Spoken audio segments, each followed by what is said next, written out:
Tervetuloa meidän mukaan Big Wheels Winter Showhun. Ollaan saavuttu tänne Jyväskylään ja täällä on ihan perhanan kylmä. Joo, pakkasta ihan reilusti. Mutta nyt lähdetään tonne sisään katsomaan niitä autoja, koska tää messut aukeaa kohta ja me palellutaan tänne ennen sitä. Juuri näin.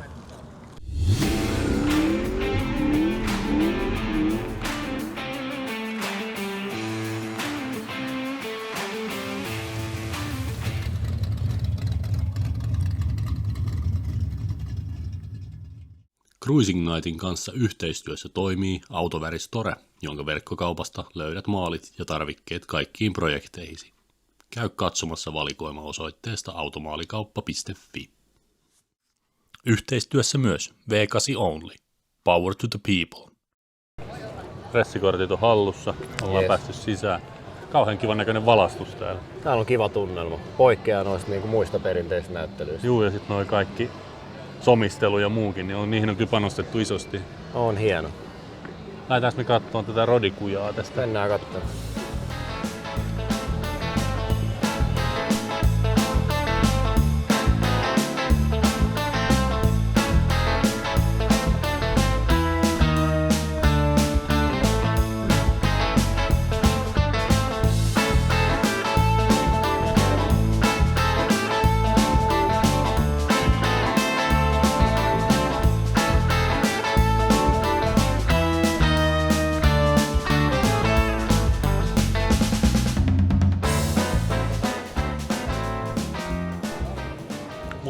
Morjesta. Morjesta. Ootko pitkään maalaillut?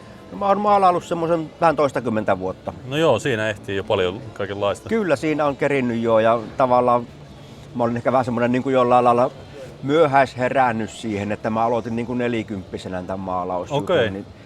Niin, koska yleensähän se on mennyt. Yleensä se on vähän niin kuin nuorempana niin kuin alkanut ja mulla oli vähän siinä semmoinen olo, että katoin kun kaverit tekee kaikkia duuneja, oli vähän semmoinen olo, että homma on niin kuin mennyt juna ohitte, kun oli 40 mittarissa, että alkaa niin kuin jäähdyttelyvaihe. Niin, no selvästikään ei kuitenkin. No sitten tapasin tämän jenkkiläisen autorakennuslegendan Gene Winfieldin. Okei.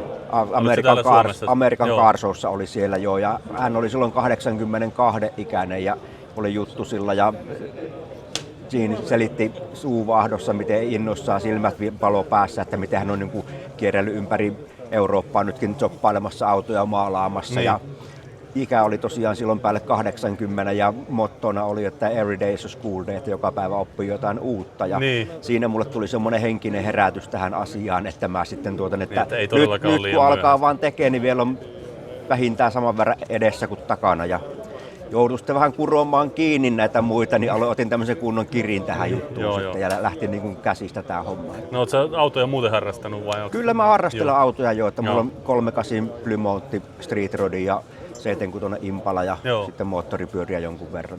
Okei. Mä oon vähän itse tämmönen jotenkin sanotaan custom-kulttuurin sekatyömies, että mä rakentelen kaikkia vehkeitä ja härveleitä niin kuin tässä tää hoverboardi. Ja tosiaan mä oon tehnyt kustomoitua moottorisahaa ja moottoripyörää ihan niin kuin tyhjästä lähtien. Niin, se on vähän enemmän elämäntapa. Niin, se on nimenomaan elämäntapa, että tää on niin kuin harrastus on liian lievä sana tälle. Kyllä. Ei mitään, hienoja Kiitoksia. Joo, kiitos. Kiitoksia.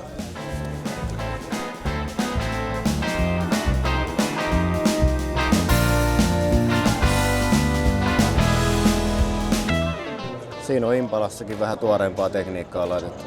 Joo, taitaa olla veikkaisin alumiini LS. Onko toi joku Corvette moottori? Niin, on kyllä LS3 tai... Niin, tommoset noin suojat tossa näyttää ainakin. Hieno toteutus. On tosi nättikone huone. Ja mä tykkään noista pissanvärisistä kusivaloista. Niin. Kusivalot on, se on, mä tykkään kanssa. Varsinkin kun on nelivalot. Joo.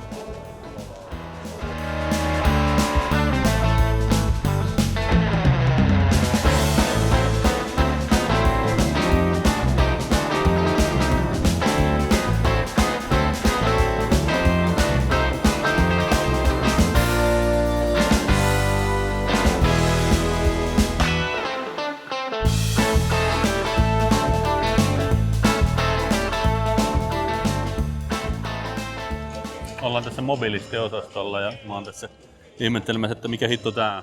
Se on Hoho peltomyyrä. Se on Soinin tienoilla Pohjanmaalla rakennettu 50-60-luvun taitteessa tämmönen kotitarvetraktori. Pellin alta löytyy Bemarin R35 moottoripyörän yksipyttyinen 350-kuutioinen moottori ja vaihteisto. Sen jatkona on joku tuntematon jakovaihteisto kautta kääntäjä ja sitten siellä on kardaanivetoja. Ilmeisesti Mossen ohjausakseli ja niin poispäin. Ohjausergonomia, sieltä on sitten kaasu löytyy tuolta. Ai niin tästä on ihan siitä vedetään. Niin no sehän jää jumiin sen verran, että se varmaan pysyy siinä. Kyllä. Se on vakionopeuden ääni melkein. No, eksoottinen laite. Ja laite on ajokunnossa. Mihin tää on tarkoitus? Siinä on ainakin ollut vetokoukku, että siis sen tarkemmin me ei tiedetä, niin, että olisiko sillä jotain klapikärryä tai heiniä hevosille tai niin, jotakin. Tarkoituksenmukainen laite, silloin ei tehty huvikseen. Niin, silloin ei ollut mönkkäreitä eikä avantteja eikä tommosia. Joo. Ja Suomessa oli kova traktoripula 50-60-luvulla. Kyllä joo. Se oliko se just näiden sotakorvausten muodossa? No niin, ja sitten oli myös kovat niin oli vientitullit ja nämä niin säännöstely, niin oli vaikea saada jossain vaiheessa traktoreita. Tylyn näköinen. Näyttää vähän tuolta Akuankan. Mikäs tää on tää Akuankan auton rekisterinumero? 313. 313. No mitäs muuten Mobilisti-lehdellä menee? Meillä menee ihan hyvin. Siis meillä tosiaan niin tapahtui liiketoimintakauppaa, että vanha lehden perustaja 90-vuotias Kyle Bremer myy meille työntekijöillensä tämän liiketoiminnan. Okay. Ja jatketaan vanhalla porukalla sitten lehden tekemistä. No se on kiva kuulla. Miten onko nuorempi väki yhtään löytänyt Mobilisti-lehteen? No satunnaisesti joo. Kyllä me kovasti yritetään ja koitetaan keksiä tämmöisiä niin digijuonia. Että Meillä on digilehti ollut jo ennenkin ja digiarkisto, mutta nyt on tulossa niinku kaikenlaista, että niinku voi kuunnella podcast kautta niinku äänikirjamuodossa juttuja. Okei, aika mielenkiintoinen. Mahdollisuus kuukausimaksulla tilata lehteä. Se on kuitenkin semmoinen kokonaispalvelupaketti. Joo. Tulee arkistoon. Meilläkin varmaan Mobilisti-katsojia on paljon, vaikka ei nyt varsinaisesti meidän kanava ole tänne Mobilisti-henkinen. Mutta Mobilisteja on vähän kaikkialla ja ei ne raja-aidat ei ole niin tiukkoja. Ei ole niin kuin just aikanaan. Niin tavallaan, että moni harrastaa vähän vakiompia laitteita ja rakennetumpia laitteita. Okei, ja Mobilisti-lehden varmaan löytyy somestakin. Kyllä löytyy Instasta ja Threadsista ja TikTokista. Ja meillä on iso Facebook-ryhmä, missä on yli 20 000 jäsentä. Joo. Siellä on myös paljon pöhinää. Selvä, hei, kiitos haastattelusta. Kiitoksia.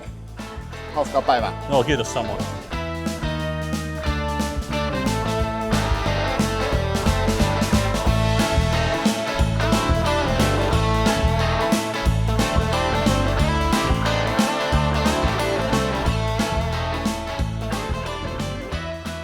Kyllä 4DHT on kaikista kovin lauluauto. Se on komea. Se on. Komea on sisustakin. On. Ja Lahti on edustettuna siinä Sleepy Sleepers muodossa. Oikein. On Kohvaka Hannun kanssa täällä ja vähän tultiin kilpuria katsomaan, että mitäs sille kuuluu? Ihan jees, se on. Viime vuonna mä ajoin, tai nytten menneellä kaudella, niin 11.57 oli ennen kauden aloitusta ennätys. Joo. Ja 11.27 oli sitten niin kuin kauden päätöksessä. Ihan ja se tuli lähinnä pienillä hienosäädöillä oikeastaan se 30 parannus. Joo. Kaasari. Ja sitten tuo ilmanputsari vaikutti 1,5 kymmenystä. Pelkkä ilmanputsari. Se on niinku, kun se entinen putsari oli suoraan konepellissä kiinni, niin se ei saanut korvausilmaa. Niin. Mitäs sarjaa sä ajoitkaan sillä? Pro ET:tä. Se on nyt 3 vuotta mä oon ajanut sitä ja viime vuonna niin 2-4 kaudella mä olin SM Bronssi. Okei, niin se on paras sijoitus täällä. Joo, ja sitten 2-3 kaudella 1 osakilpailuvoittaja motoparkista. No mites talvella, onko tarkoitus tehdä vielä jotain? Mä laitoin nyt 5 vyön tilalle ja sitten tuo kevyen läppäkuppipenki siihen. Ja tuosta penkistä pelkästään lähti 24 kiloa. Ne on isoja lukuja. 29 kiloa painaa orkkispenkit kappale. Punnasin. Sitten mä ajattelin, että mä otan penkit kisoihin pois ja sit vaihan mulla on 4-tuumaiset semmoset 3 kiloa painavat Weldi tracklightit kotona. Niin mä laskin, että pelkästään penkkien poistamisella ja etuvanteiden ja frontrunnerit eteen, niin lähtee 110 kiloa painoa. Joo. Ja sit mulla on 331 on perävälitys vaan. Kun mä vaihan 200 metrin kohdalla kolmosta, niin se tippuu alle 5 tonniin. Ja huipputeho on 6 tonnissa ja mulla on maalissa 5,5 tonnia, niin mä oon niinku puolesta välistä maaliin niinku 1000 kierrosta alle tehoraja koko ajan. Niin mä häviin siinä loppumatkassa niinku loppunopeudessa ja varmasti aikaa. Koska se ei ole alueella missään vaiheessa puolen välin jälkeen. Niin Kerrotko vielä katsojille, tämähän on Monte Carlo, mutta mikäs vuosimalli tää on? Tää on 72. 72 ja mikä 45. iso lohko? Se on 454, missä on 425 iskunen akseli, niin siitä tulee 489 silloin. Joo. Ja se on 030 ylikoissa. Joo. Koska normaali 454 on niin kuin 4 tuuman poraus, 4 tuuman isku. Silloin kun se on 454 koossa. Joo. Ja sitten siinä on 3,5 tonnin stallin turbiini. Se on sitten Joonaksen Pontiacista toi turbiini. Joo. Sitten pikku. Juu. Ja sit Jota meidän olisi tarkoitus tulla kuvaamaan sitä joskus vähän myöhemmin. Toi moottori on. Siinä on 6 ennen kansien porttausta dynottu 653 heppaa ja 865 newtonia vääntöä. Ja se on painava auto. Että... Ja 1760. Se ei ole pieni. Se 11.2 on tuolla välityksellä ja tuolla painolla ihan hyvä. Toihan on alun perin Nyholmin Lassen tekemä tuo kone. Se oli se Nova eka kone. Se mikä oli se semmonen oranssi ruskea. Se ajoi kaasuilla tuolla koneella, mutta ei se koskaan niinku, sä suti koko matkan jossain Porissakin. Kun kaasuilla siitä on dynottu 150 kaasulla 816 heppaa ja 1100 newtonia vääntö. Joo. Nyt ei ollut kaasujen kanssa. Ei. En mä usko, että 10 tuuman renkaalla, jos sinne tulee 1100 newtonia vääntö, niin ei se. Loppumatkasta ehkä sitten. Niin, mutta viivalla niitä kaasuja ei. Selvä. Kiitoksia no niin, haastattelusta kiitos. ja hyviä messuja vaan. Mm.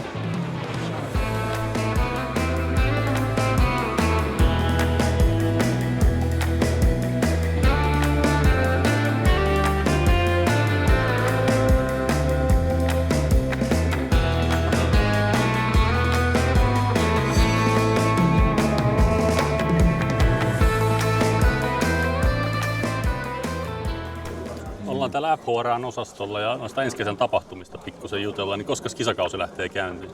Kyllä se tuo motoparkissa lähtee kesäkuussa. Kesäkuun alkuun? Joo. Joo. Tarkemmin katsoo 13. ja 14. päivä. Et siellä on kokonainen kalenteri jo täynnä tapahtumia? On, joo. Joo. Ja sitten... neljä kisaa. Joo. 2 Kauhavala ja 2 motoparkissa. Joo. Niin kuin SM-sarja. Sitten on nämä katuautokisat lisäksi. Joo. Ainakin Vesivehmaalle ollaan tulossa kuvaamaan. Joo, hyvä. Montako ajoa Vesivehmaalle on sulla? 2. 2. Sama verran oli tänä vuonnakin, eikö? 2, joo. Joo. Keväällä ja sitten elokuussa. Juu. Se oli taas kesäkuu ja elokuu. Mutta teidän osaltahan toiminta varmaan sitten lähtee kuitenkin tuosta Amerikan Car Showsta. Kyllä, joo. Ja sitten on cruising vappuna. Joo. Ensimmäinen. Vappu Cruising. Missä se järjestetään? No Malmin lentokentällä edelleen. Mielenkiinnolla odotamme, mitä siellä tapahtuu. Joo. On vappuhulinat päällä. Kyllä. No ei mitään, he mennään siellä sitten. No niin, okei.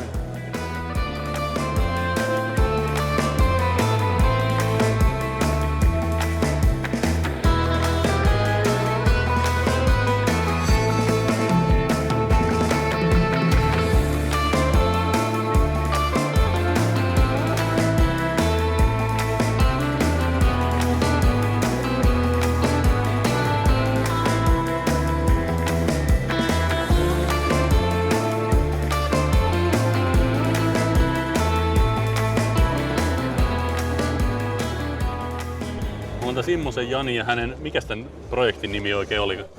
No projektin nimi on Death Fish 2 ja 2 tulee tietysti siitä, että tämä No sen mä osasin päätellä. tulipalossa tuhoutui tämä auto ja siitä sitten syntyi uuteen elämään. No millainen se oli aikaisemmin sitten? Ennen? No semmoinen ihan perus siisti auto. Ihan joku museovehje? Ei missään tapauksessa. Että tämä on ollut esimerkiksi turbolle muutoskatsastettu 15 vuotta jo. Okei. Ja Se oli semmoinen mattavalkoinen, ihan perussiisti.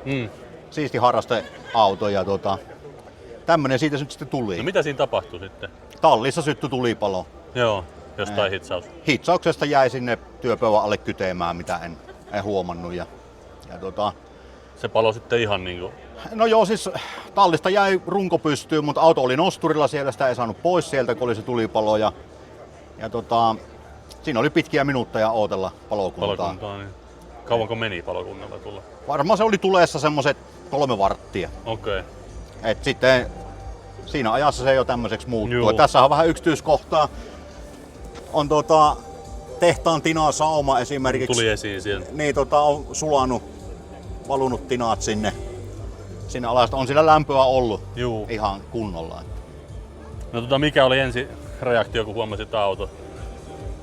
No mä nyt yritin kaikkea hullua tehdä, että saisin sen pelastettua sieltä, mutta ei siinä ollut mitään tehtävissä. Mutta sitten muutama päivä sen jälkeen, kun pääsi vähän siivoilemaan, niin mä vähän koputtelin, että tämähän on ihan kovaa vielä. Että, raaputtelin siitä hilseelleet maalit pois ja katsoin, että tästähän tulee nyt häijylaite. Joo, okei, niin että sä heti sait idean. Kyllä se oli heti mulla siinä, että eihän sitä nyt voinut jättää, että on mulla ollut niin kauan tää auto. Että... Joo. No se kävi vissiin sitten aika laajoja muutoksia muutenkin siinä läpi, että kauas se sulla oli sitten niinku poissa tieliikenteessä? No siinä oli reilu vuosi, kunnes mä sain sen katsastettua. Ja käytännössähän ei tästä jäänyt jäljelle mitään muuta kuin kotelo. Niin, kaikki muu suli. Kaikki muu on uutta nyt, että se on käytännössä täysin uusi auto. Että... Kyllä. No mitäs tekniikkaa sulla siellä on? No katsotaan siellä. Pelkästään, joo. Niin, eli tämähän nyt on sitten uudempi Hemi-moottori. Tää on 2017 6.4 Hemi ja turbo ja etanolikäyttöinen. Ja... Joo, minkä kokoinen turbo sulla on siinä? Tuo on Holset HX52 Pro. En ikävä kyllä nyt muista millimetrejä, mutta semmonen soppeli tämän kokoisen moottorin. Ja...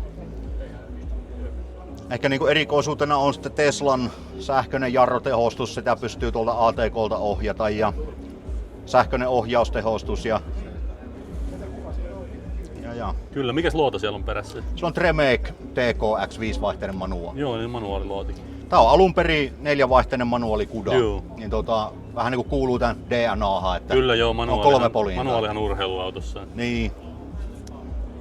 Kyllä siellä vähän tuntuu, että siellä akselit vähän venyy jo näillä tehoilla, mutta ajetaan pienemmillä paineilla. Kyllä joo. Katselin, että sä oot konehuoneet kuitenkin nää maalaillut siistikset. Joo, mä yritin tehdä siihen vähän semmoista, että siinä olisi vähän tämmönen efekti, että kun aukaisee peltiä, että se on siisti sieltä. Tää on kyllä meidänkin Cruising Nightin tyyliä, että meilläkään ei autot ei ikinä ole semmosia kovin puunattuja pelejä ole, mutta tää on kyllä ihan next tier leveliä.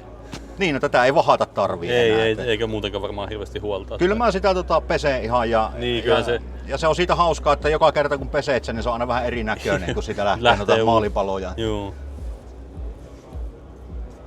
Mites toi sisusta vilkastaisiko sitä vähän? Katsotaan sinnekin. No joo, tässä on nyt yritetty sitten vähän yhdistää niinku uutta ja vanhaa, että mulla oli siinä heti sen tulipalon jälkeen ajatus, mä jätän kojetaulun pois ja jätän kaikki johotukset näkyville ja ajatus semmonen, että olisi niinku 100 vuoden päästä semmonen hot rodi. Niin. Että sun on pakko ottaa joku romutabletti ja laittaa se tuohon kiinni, että sä saat sen käyntiin. Ja mikäs moottoriohjaus tää nyt sitten on? Max Ecu Race on siinä. Ja... Joo, sillähän voi tehdä yhtä ja toista. Kyllä, siinä on muun muassa vakionopeuden säädi on semmonen, että se tunnistaa nopeusrajoitukset, se itsestään muuttaa 80 ja 100 sen välillä. Ja on paljon ATK:ta siihen tehty. Että tuo on mun niinku harrastus ja työ on tuo että näitä mittaristojärjestelmiä myyään sitten muillekin. Että. Just joo. Ja sit sulla on pistol grip -keppi siinä. Joo, se on alun perin. Se tosin suli se alkuperäinen. Niin, se palaa, se on puuta. Niin, tai se oli itse muovia, se on alun perin. Onko muovi? On, se on muovi. Mä oon aina kuvitellut, että se on puuta. Mikä pettymys. Niin, se oli sulahtanut. Niin mä 3D-printtasin siihen sitten. Mä ajattelin, että se sopii sitä kans vähän tähän tyyliin, että se on vähän erilainen. Joo, no ovipahvit ja nää sä oot kuitenkin hankkinut uutta. Siinä kävi semmonen tuuri, että tää oli osittain purettu mulla nosturilla silloin, kun se paloi. Niin mulla oli varastossa osa tästä sisustasta. Joo. Niin ihan kaikki ei mennyt. Että. Joo. No hei, tällä loppukaneettina niin onni onnettomuudessa, että se paloi sitten loppupeleissä kuitenkin. No joo, näin. On se paljon erikoisemman näköinen. On se kyllä, mäkin on nyt, että on se jo 3 vuotta aikaa ja sit on toipunut ja onhan tämä auto paljon hienompi nyt kuin Niin, mikä kyllä. se oli silloin. Numeroita kysyn vielä, ootko käynyt ikinä vartilla tai mitään tällaista? Joo, tää ei oikein kyllä vartille sovellu, että Niin. mä oon enemmän rata-autoiluun tätä yrittänyt tehdä, mutta Juu. 10.8 on Juu. vartilla on mennyt Paljonko oli loppunopea? 2.25 muistaakseni. Okei, niin että potentiaalia olisi mennyt. Kyllä se työntää, mutta 60-jalkainen olikohan 2.4 tai Joo. jotain semmoista, että en mä saa tätä paikaltaan Ei varmaan, liikkeelle. niin kuin se on kuitenkin pyöräkotelut ja noin Niin. kaikki. Kyllä. Ja Onko se oli näillä semislikseillä, että ei mulla ollut edes kunnon renkaita. Joo. siinä. Onko se dynotettu? Joo, nyt kesällä viimeksi käytiin Dynossa, oli 812 ja 1100 newtonia oli yhden baarin ahtopaineella. Joo. Potentiaalia on. On, ja en mä aja tietenkään niin isoilla Ei tietenkään, ahtopaineilla, niin, että ei mitään sutii vaan kaikki vaihteet läpi. Ja Joo, se, eihän se ole laillistakaan semmoinen. niin, ja sitten ei vanhalla miehellä ranteet ole enää niin notkeet kuin, Niin joo. kuin Se ennen. vaatii nopeita reaktioita. Selvä, hei, tosi hieno peli. Tää on tähän mennessä kyllä Cruising Nightin näyttelysuosikki. Eli Okei, kiitoksia, kiitos.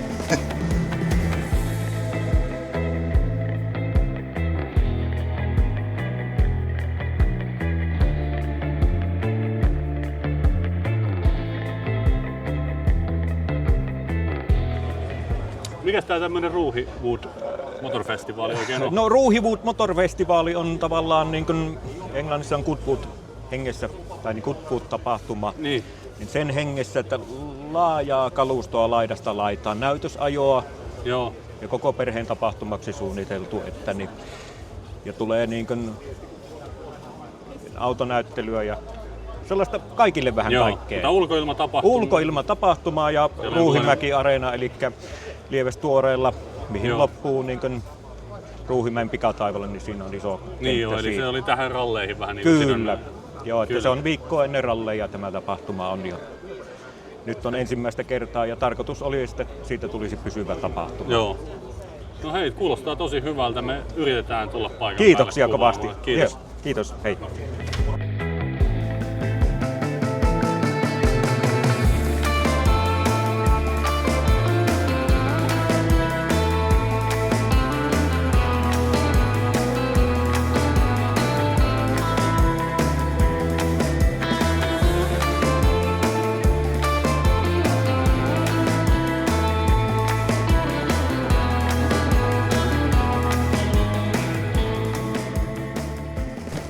Mulla on Patrik tässä Suomen Megulta, niin onko meillä 25 vuodelle mitään uutuksia tullut? Tai 26 vuodelle. No nyt puhutaan jo 26 Joo, vuodesta. 25 uutuksia on jo. Mennyt edelleen sillä keraamisella suuntauksella Juu.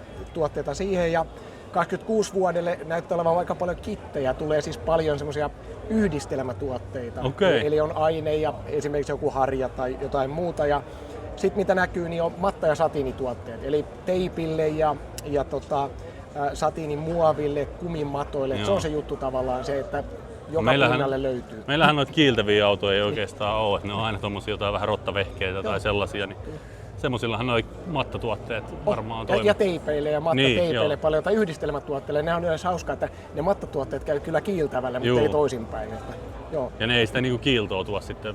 Ei lisää. siis yleensä, kyllä ne varmaan värisyvyyden kautta tuo vähän kiiltoa, Juu. mutta se on ehkä sanotaan 2% kilon nousua, että sitä ei näe. Että se Juu. on ehkä värikylläisyyden kautta. Kyllä. Mulla oli sitä jotain teidän vanhaa semmoista violettia tököttiä, mitä mä käytin mattavehkeille aikoinaan, että mikähän se olisi, kun se oli MXT. NXT on muuten semmoinen, joo, Joo. Juu, se sopii hyvin.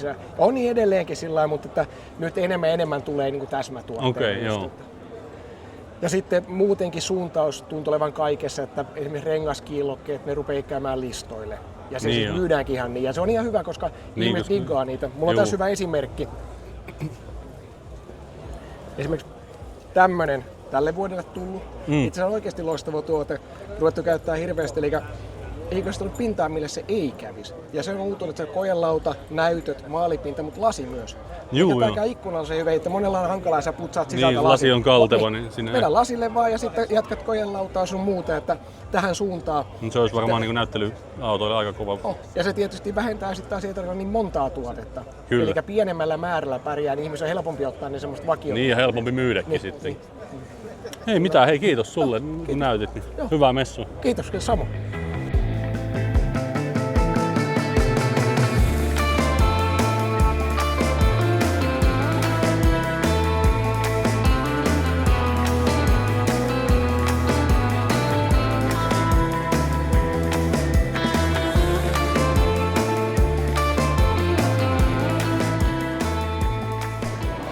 oon tässä Teros Karakin kanssa katsomassa heidän tuoreinta luomustaan, vai tämä ei vissiin ollutkaan tuoreinta? Ei ole, tämä on jo vuonna 19 valmistunut. Okei, Tämä on ollut vaimon käyttöautona 6 vuotta. Just. Minkälaisesta lähtökohdasta toi on tehty? No, tämä oli semmoinen, missä oli pelkästään kori ja runko. Joo. Eli kaikki irto-osat suunnilleen etitty ja se korikin oli aika semmoinen kuhmunen, mutta ei hyvin hapainen. Joo. Ja tää on vaimon toiveiden mukaan? Vaimon toiveiden mukaan tehty. Okei, joo. Sulla on myös jonkunlainen autoalan yritys sitten? Kyllä joo, me on nyt 6 vuotta tehty töiksemme. Asiakkaille tehdään niin toivomusten mukaan tarpeita. No tämmönenhän on paras käyntikortti, tämmönen auto. Kyllä. Sulla oli tommonen toinenkin projekti, sä mainitsit siitä jo. Joo, me rakennettiin semmonen 72 RS Camaro, Crypto RS Camaro nimellä kulukkoon, niin se valmistui nyt keväällä Elmian näyttelyyn. Ja ai niin sinne kyllä, tänä vuonna oli? Kyllä, tänä vuonna. Okei, joo. Sitten käytti Oulussa ja nyt käytti Oslossa. Ja Juu, että se on käynyt ihan pitkin tässä Eurooppaa. Joo. Joo, no se olisi kiva nähdä joskus, jos sitä pääsisi joskus kuvailemaan. No kyllä, se todennäköisesti on Helsingissä ensi keväänä ja Tampereella. Okei. Katsotaan, jos jompaa kumpaan niistä eksyttäisiin. Mutta mikäs tässä on kuplatiiva, niin onko se tekniikaltaan millainen? No, tää on nykyaikaisella LS:llä. Sitten siellä on uusi sähköinen vaihelaatikko, mikä on ollut alun perin tässä moottorissa. Ja sitten siellä on C4 Corvetten akselista alla ja ilmastoimit. Se on niinku tehty käyttöautoksi. Ajaako se rouva paljon sille?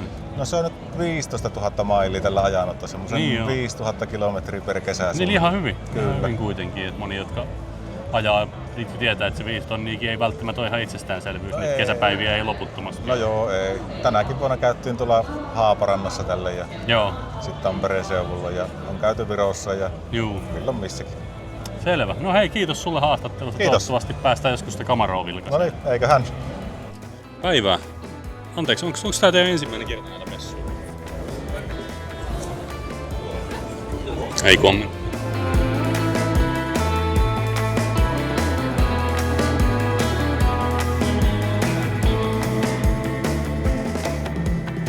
Tässä mä oon tapahtumatuottaja Heikki Skyttän kanssa, terve. Terve. Ollaan kyllä nyt kierretty messua tässä aika monta tuntia ja ei ole kyllä vielä messuja ehkä niin pahasti purassu, että nähtävää on paljon. Joo, ja miltä on vaikuttanut teidän mielestä, jos haastattelen tässä niin kuin haastattelijaa? Joo, haastattelijaa, niin tosi hienot siis esillepanoja noi on kyllä niin kuin kilpailijoihin, tai ei voiko sanoa edes kilpailijoihin, mutta muihin messuihin. No sanotaan, että yhteistyökumppaneihin, koska samassa suossa olla kaikkien kanssa. Koska tapahtumat ei kilpaile keskenään tässä. Että niihin nähden on kyllä tosi hyvällä tasolla.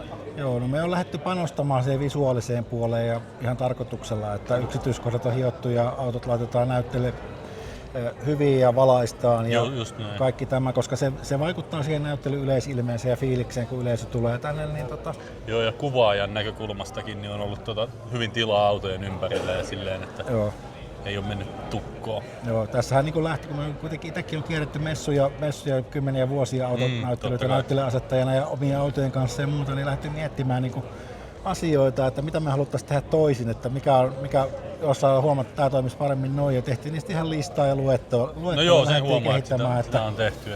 Miettimään, että miten saataisiin hiottua niin paras harrastetonäyttely. Että se oli meillä tavoitteena, että pyritään tekemään. Saitte kyllä kehuja tuossa monelta, joka oli auton tuonut, niin niitä haastateltiin paljon, niin tuli kyllä kehuja siltäkin puolelta. Joo, se on hyvä kuulla, että itse ei ole kauheasti kerännyt tässä kuuntelemaan yhtään mitään. Varmaan tulee sitten myöhemmin sun korviin. Selvä, mutta oikein kiva, että saatiin tulla ja toivottavasti ollaan jatkossakin tervetulleita sitten. Joo, kyllä, jos vaan järjestetään.